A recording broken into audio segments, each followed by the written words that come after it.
अस्सलाम वालेकुम गर्ल्स। ये कल मैं जूम पर आपकी क्लास ले चुकी हूँ जैसे, लेकिन वो सब बच्चे नहीं उसको देख सके, सो दोबारा मैं इसको रिकॉर्ड कर रही हूँ। ठीक है, ये टॉपिक जो कल हमने किया था वो है method to measure national income. ठीक है, नेशनल इनकम को मेजर करने के क्या क्या मेथड्स हैं, उसमें सबसे पहले आ जाता है प्रोडक्शन मेथड। प्रोडक्शन मेथड जो है उसके अंदर हमने क्या करना है कि हर डिपार्टमेंट में से हमने हर डिपार्टमेंट में जाना है और उनसे पूछना है कि जो उनकी कितनी प्रोडक्शन हुई। ठीक है, जैसे एग्रीकल्चर के अंदर हम जाएंगे, वहाँ पर देखेंगे उनकी जो भी प्रोडक्शन है, वीट, कॉटन, मेज़ एक्सेट्रा एक्सेट्रा, सारी उनकी जो प्रोडक्शन है हम उसको काउंट कर लेंगे। फिर हम इंडस्ट्रियल सेक्टर के अंदर जाएंगे, उधर मुख्तलिफ जो उनके डिपार्टमेंट्स हैं, टेक्सटाइल, शुगर, सीमेंट, मशीनरी या जो भी और कोई उनके हैं डिपार्टमेंट्स, उनमें हम जाएंगे और वहाँ से हम डाटा इकट्ठा करेंगे उनकी कितनी प्रोडक्शन हुई। उसके बाद जी हम प्रॉफिट्स जो जमा करेंगे, जो तमाम इंस्टीट्यूशंस हैं उनके प्रॉफिट्स को जमा करेंगे, जैसे bank, insurance companies, shipping companies और ये जो भी आपकी सर्विसेज फ्राहम करने वाले इदारे हैं, हम उनके पास जाएंगे और उनसे पूछेंगे कि उनके प्रॉफिट्स क्या रहे। फिर हम इंडिविजुअल से पूछेंगे, जैसे टीचर्स, डॉक्टर्स, लॉयर्स, कि उन्होंने पूरे साल के अंदर कितने पैसे अर्न किए। ठीक है बच्चों, अब ये जो हर डिपार्टमेंट के लोग जो अपनी अपनी प्रोडक्शन के बारे में बताएंगे, सिंस जो यूनिट टू मेजर है, यूनिट ऑफ मेजरमेंट है, वो सबका डिफरेंट है, हम उन सबको जमा नहीं कर सकते। ठीक है, जैसे कॉटन या ये वीट है, ये सारी टर्न्स में होंगी। ठीक है, और फिर आप इधर आएंगे, जैसे मशीनरी वाले डिपार्टमेंट में जाएंगे, वो नंबर ऑफ यूनिट्स होंगे 1 2 3 4, so it can't be added in one value. So in सब की जो मनी वैल्यू है, जो मॉनेटरी वैल्यू है, उसको हम जमा कर लेंगे और हमारे पास जो है वो प्रोडक्ट मेथड की मदद से हमारे पास नेशनल इनकम का फिगर आ जाएगा। ठीक है, लेकिन इस के अंदर जो बहुत ज़्यादा एहतियात करने की ज़रूरत है, जो इसमें प्रिकॉशंस इख्तियार करने की ज़रूरत है, वो है डबल काउंटिंग। ठीक है, एक इसमें डबल काउंटिंग का इसमें होता है कि इसमें जैसे ये पहले भी आपको डिफाइन करते वक्त भी बताया था कि जैसे एक कॉटन क्रॉप है, उसको 3 दफ़ा वो जमा हो सकती है। एक दफ़ा एग्रीकल्चर के अंदर, फिर टेक्सटाइल के अंदर, फिर रेडीमेड गारमेंट की जो प्रोडक्शन है उसके अंदर। सो उस मसले का हल तलाश करना है। इसमें उस मसले का क्या हल हो सकता है कि आप सिर्फ जो है जैसे आप टेक्सटाइल वालों से ये पूछें कि उन्होंने कॉटन की कितनी वैल्यू ऐड की। जैसे अगर उन्होंने 100 रुपीज़ की कॉटन यूज़ की है, अब वो कहते हैं कि जी हमने 300 का जो है वो टेक्सटाइल तैयार कर लिया है, तो फिर उस 300 में से 100 रुपीज़ माइनस करेंगे और हम कहेंगे कि टेक्सटाइल डिपार्टमेंट की जो प्रोडक्शन है दैट इज़ ओनली 200 रुपीज़। हालांकि वो कह रहे हैं कि हमने 300 रुपीज़ की प्रोडक्शन की है, लेकिन हम कहेंगे कि उसमें से आप 100 रुपीज़ वो एक कॉटन क्रॉ वाले माइनस करें और फिर 200 हम उधर से लेंगे। फिर इसी तरह से गारमेंट वाले कहते हैं कि हमने 500 रुपीज़ की प्रोडक्शन की है, तो हम उधर से 300 रुपीज़ माइनस करेंगे, 100 रुपीज़ एग्रीकल्चर के, 200 रुपीज़ टेक्सटाइल के, और हम कहेंगे कि सिर्फ 200 rupees are added in the GNP by the readymade garment organisation. ठीक है, उसके बाद वो कहता है कि इसमें ये एक मसला पेश आता है कि जो हॉबीज़ के लिए लोग लेते हैं पैसे, जैसे हॉबीज़ के लिए जो काम करते हैं, जैसे देखें हम क्या कह रहे हैं कि GNP national income is aggregate of the price value, monetary value of all the goods and services produced in 1 year. ठीक है, लेकिन हम देखते हैं कि आपकी जो मदर हैं उन्होंने अपने जो घर की छत के ऊपर जो है वो बहुत सारी किचन गार्डनिंग की हुई है, और बहुत सारी सब्जियां वो उधर उगाती हैं और उनको इस्तेमाल करती हैं।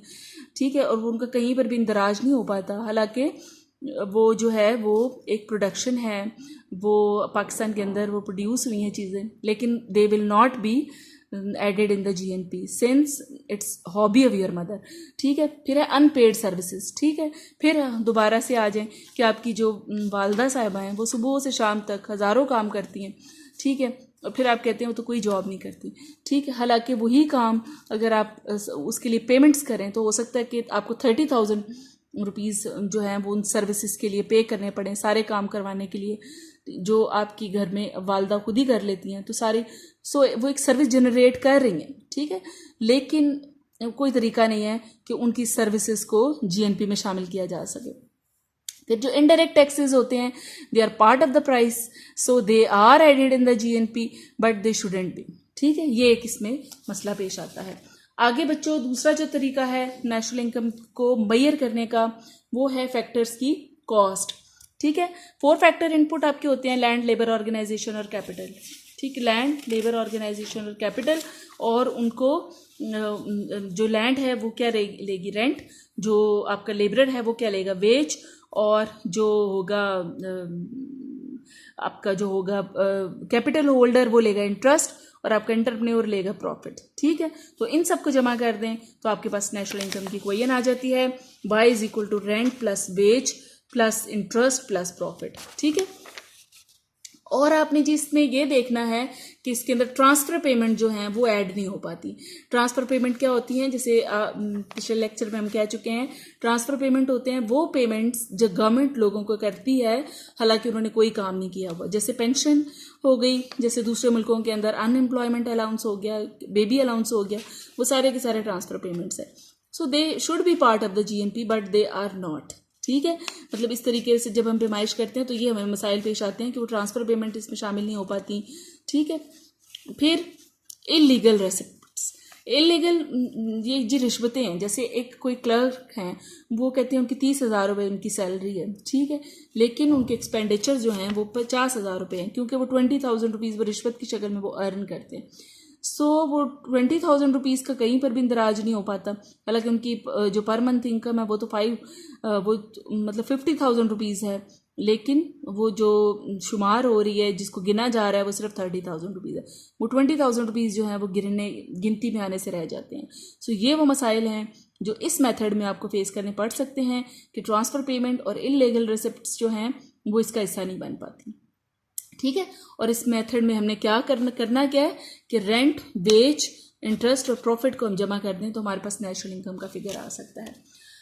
अगला बच्चों जो तीसरा तरीका है वो है एक्सपेंडिचर मेथड। ठीक है, एक्सपेंडिचर मेथड, एक्सपेंडिचर कितनी किस्म के होते हैं, private consumption, public consumption, private investment, public investment, they all are added in this form, y is equal to C plus I plus G. ठीक है, सी आम लोगों की तरफ से किया जाने वाला खर्च, इन्वेस्टमेंट जो आम लोगों की तरफ से इन्वेस्टमेंट की जा रही है, और जी इसके अंदर गवर्नमेंट के दोनों तरह के अखराजात आ जाते हैं, दोनों तरह की उसकी स्पेंडिंग्स आ जाती हैं, चाहे तो वो उसकी हों मतलब रोज़मर्रा रूटीन पर हों या फिर उसके कोई नए प्रोजेक्ट्स हों, they all are part of the G. So this is the equation of the national income, y is equal to C plus I plus G. ठीक हो गई बात, तो ये हमारे हो गए ख़त्म। क्या हमने ख़त्म किया है, method to measure the national income, ये एक मुकम्मल एक टॉपिक था। सो एक टॉपिक ख़त्म हो गया। अब मैं आपको पढ़ाने लगी हूँ एक नया टॉपिक। नया टॉपिक क्या है आज का, एक और, वो है real income versus money income. Real income versus money income, ये क्या होता है, मॉनेटरी इनकम और रियल इनकम। इसकी बड़ी जो सबसे अच्छी मुझे एक कॉमन सी मिसाल नज़र आती है, कल भी मैंने आपको बताई थी, कि जैसे आपकी ग्रैंड मदर अगर कहें कि जी हमारे ज़माने में तो जो था हम तो बहुत कम पैसों में गुजारा करते थे, वो कहती हैं कि जी हमारी तो जो पर मंथ इनकम थी ना वो तो थी 5,000 रुपये थी। ठीक है, और हम बड़ी लेविश ज़िंदगी गुजारते थे, और आप कहते हैं कि मेरी जो है वो पर मंथ इनकम 1,00,000 रुपये है। ठीक है, तो बज़ाहिर तो नज़र आ रहा है कि आप बड़ी अमीर हैं।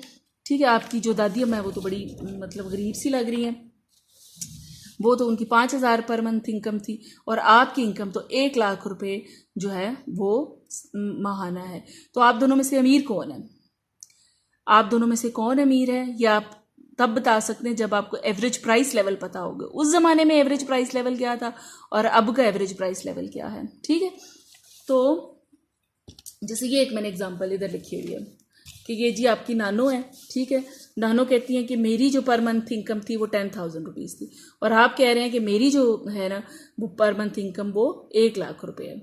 अच्छा, लेकिन जी वो नानो जी के ज़माने में जो एवरेज प्राइस लेवल था दैट वाज 1, और आपके ज़माने में जो एवरेज प्राइस लेवल है दैट इज़ 200। अच्छा, अब अगर ये आप इनकम को प्राइस लेवल से डिवाइड करें, 10,000 divided by 1 is equal to 10,000, और 1,00,000 divided by 200 is equal to 5,000।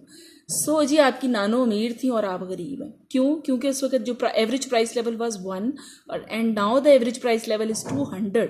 ठीक है, तो आपकी जो रियल इनकम है that is half then your grandmother. ठीक है, अगर आपकी मतलब जो नेशनल इनकम को एवरेज प्राइस लेवल से डिवाइड कर दिया जाए तो फिर आपकी जो रियल इनकम आ जाती है। सो आप देख रहे हैं कि आपकी जो नानो ग्रैंड मदर हैं उनकी जो है ना वो रियल इनकम वो 10,000 रुपीज़ बनती है और आपकी जो रियल इनकम बनती है वो 5,000 रुपीज़ बनती है। ठीक है, तो ये जो एब्सोल्यूट वैल्यू है 10,000 and 1 lakh, this is called money income. ठीक है, और जब आप प्राइस से डिवाइड कर देते हैं तो फिर आपके पास जो वैल्यूज आती हैं that is the real income. So real income true picture पेश कर रही है या ये मनी इनकम ट्रू पिक्चर पेश कर रही है? ये वाली जो रियल इनकम है ये ट्रू पिक्चर पेश करती है, ये बताती है कि अमीर कौन है और गरीब कौन है, सिर्फ ये नहीं बता सकती। ठीक है, so same is the case at the country level के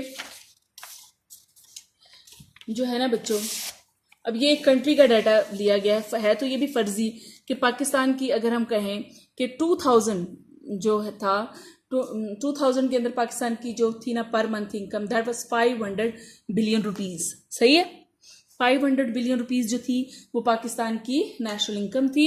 और 2010 में हम कहते हैं कि जी पाकिस्तान की तो जो नेशनल इनकम है वो डबल हो गई है। कितनी डबल हो गई है? वो 1000 बिलियन रुपीस पर चली गई है। ठीक है, लेकिन जो अगर प्राइस लेवल को जब देखें, अब जाहिर ये लग रहा है कि जब हम मॉनेटरी वैल्यूज को वो कंपेयर कर रहे हैं तो पाकिस्तान की जो मॉनेटरी इनकम है वो डबल हो चुकी है। लेकिन जब हम प्राइस एनालिसिस को देख रहे हैं तो हम देख रहे हैं कि प्राइसेस भी डबल हो चुकी हैं। सो ये जो रेज आपको नेशनल इनकम में नजर आ रहा है ये बता रहा है, अच्छा पहले फिर इधर आ जाए ना, रियल इनकम पर फॉर्मूला भी लगा दें, मतलब आप अपनी मॉनेटरी इनकम को एवरेज प्राइस लेवल से डिवाइड कर दें। ठीक है, ये वैसे ही हमने 100 से मल्टीप्लाई कर दिया to have a better presentation. इसको 100 से हमने मल्टीप्लाई किया तो इट इज़ 500 और फिर हमने ये मनी इनकम को हमने एवरेज प्राइस लेवल के साथ मल्टीप्लाई किया, डिवाइड किया और फिर 100 से मल्टीप्लाई किया तो दैट इज़ 500। तो हम देख रहे हैं कि real income is same, money income has doubled but since the prices also have doubled so the real income is same. ये क्या बता रहा है आपको? ये जैसे ये कहता है कि जैसे नेशनल इनकम की डेफिनेशन क्या है कि national income is aggregate of all the goods and services produced in 1 year. ठीक है, ये कह रहा है कि the number of goods and services is actually same, that was 500, that is 500। This raise in the national income is just due to the raise in the prices. ये prices बढ़ गई हैं तो आप कहते हैं कि जी अच्छा जो है ना हमारी तो इनकम बढ़ गई है, हालांकि कोई इजाफा नहीं हुआ। रेल लेवल के ऊपर आप जिधर पहले खड़े थे आप अभी भी उधर ही खड़े हैं। ठीक है जी, सो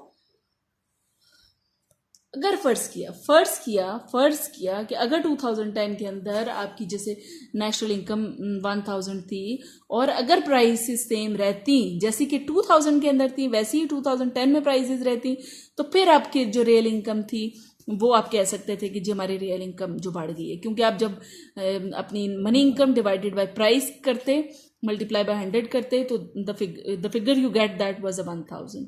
सो अगर प्राइसेस भी सेम रहें तो आपकी मनी इनकम में होने वाले इजाफे की बिना पर आप कह सकते हैं कि जी हमारी रियल इनकम बढ़ी है। लेकिन अगर आपकी मनी इनकम बढ़ रही है और साथ ही साथ प्राइसेस भी बढ़ रही हैं जैसे कि यहाँ पर है तो आपकी रियल इनकम में there will be no raise in your real income. ठीक है बच्चों, ये एक टॉपिक आपका हो गया। इसका डायग्राम भी बना हुआ है, ये है इसका डायग्राम कि बज़ाहिर तो आपको लगता है जैसे ये टाइम पीरियड है, ये इधर टाइम पीरियड है और यहाँ पर दो चीज़ें हमने ली हैं, एक क्या ली है नॉमिनल जीएनपी और दूसरा क्या है रियल जीएनपी। बज़ाहिर तो आपको नजर आता है कि ये जो आपकी नॉमिनल जीएनपी है ना वो इस तरह से रेस कर रही है, बड़ी तेजी के साथ बढ़ रही है। ठीक है, लेकिन जब आप उसको प्राइस से डिवाइड करते हैं तो आपको रियल जीएनपी का आपका ये वाला कर्व बनता है। इसमें और इसमें क्या फर्क है? ये जो कर्व है ना नॉमिनल जीएनपी का ये बड़ी तेजी से बढ़ रहा है और एक स्मूथ रेट के साथ बढ़ता ही चला जा रहा है, लेकिन ये जो रियल जीएनपी का कर्व है ये स्लोली बढ़ रहा है।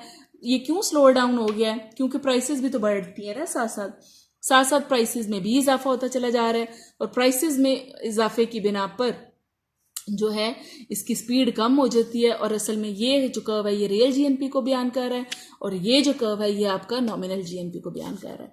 ठीक है जी बच्चों, ये आपका टॉपिक हो गया खत्म।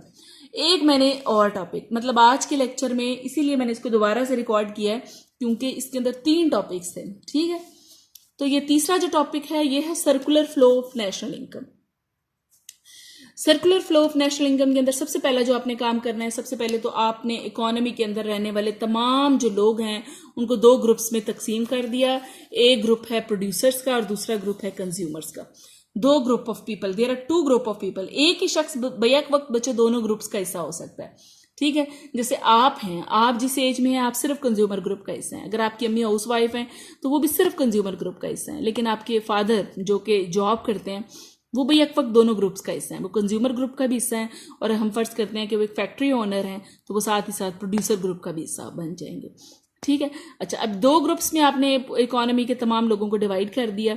अच्छा, अब बच्चों आपने सर्कल के, मैंने इसलिए ये ब्लू ऊपर वाला सिर्फ ब्लू बनाया और ये सिर्फ नीचे वाला ब्लैक बनाया कि ये ब्लू ब्लू की मूवमेंट आपने देखनी है और ब्लैक ब्लैक की मूवमेंट देखनी है। बच्चे बाज़ औक़ात ऐसे कंफ्यूज होते हैं कि वो ऐसे इसको पढ़ते हैं, ऐसे नहीं इसको पढ़ना, ब्लू को अलग से पढ़ें, ब्लैक को अलग से पढ़ें। ब्लू ब्लू देखें कि ये जो कंज्यूमर्स हैं ये अपनी सर्विसेज फ्राहम करते हैं प्रोड्यूसर्स को, फैक्ट्री ओनर्स को, ठीक है, अपनी सर्विसेज देते हैं। कैसे सर्विसेज देते हैं? कोई जॉब करता है, ठीक है, और कोई अपनी ज़मीन देता है इनको रेंट पर, कोई अपना सरमाया इनको दे देता है, कैपिटल अपना दे देता है इंटरेस्ट पर, कोई अपनी सर्विसेज देता है, ठीक है। और जो है ये जो प्रोड्यूसर हैं उसके बदले में, इन सर्विसेज के बदले में वापस करते हैं इस ग्रुप को, क्या वापस करते हैं? वेजेस, रेंट, इंटरेस्ट, ठीक है, इनको वापस करते हैं। प्रॉफिट खुद रख लेते हैं, लेकिन जो बाकी जो तीन चीज़ें हैं, रेंट और वो सारी चीज़ें जो है वो इस ग्रुप को वापस कर देते हैं।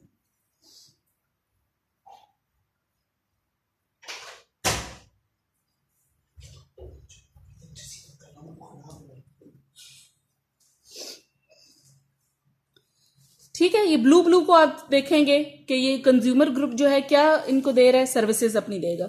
और फिर ये जो प्रोड्यूसर वाला ग्रुप है ये इनको क्या देगा? इन सर्विसेज के रिवॉर्ड इनको वापस करेगा। अब नीचे वो ये ब्लैक वाली मूवमेंट्स को आप देखेंगे कि ये जो प्रोड्यूसर्स हैं ये गुड्स एंड सर्विसेज तैयार कर करके इस ग्रुप को देंगे, कंज्यूमर्स को देंगे, ठीक है। और कंज्यूमर जो हैं वो इन गुड्स एंड सर्विसेज की प्राइसेस जो हैं वो इनको देंगे, ठीक है। और जितने भी पैसे आपकी इकोनॉमी में हैं वो इन दोनों ग्रुप्स के अंदर मूव करते रहेंगे कि जो कंज्यूमर्स अपनी सर्विसेज इस ग्रुप को देंगे, ये ग्रुप उन सर्विसेज की रिवॉर्ड इनको देगा, ये ग्रुप जो है वो ये वाला ग्रुप जो है गुड्स एंड सर्विसेज इनको देगा और ये वाला जो ग्रुप है prices of goods and services देगा। और उसी पैसे को वो इस्तेमाल करते हुए दोबारा से काम करेंगे और फिर दोबारा से वो रिवॉर्ड की शक्ल में फिर इनकी पॉकेट में आ जाएगा। सो this is called the circular flow of the national income, ठीक है। जो आपकी पूरी जो नेशनल इनकम है वो ऐसे ही दोनों ग्रुप्स के अंदर घूमती रहती है, ठीक है बच्चों। ये कल का लेक्चर था, कल आप में से कुछ बच्चे इसको नहीं देख पाए, मैंने जूम पर आपकी क्लास ली थी, इसलिए मैं अब इसको जो है ना दोबारा से इसको रिकॉर्ड कर कर अभी यूट्यूब पर डाल दूंगी ताकि आप इसको अब देख लें दोबारा से, ठीक है जी। अल्लाह हाफिज़।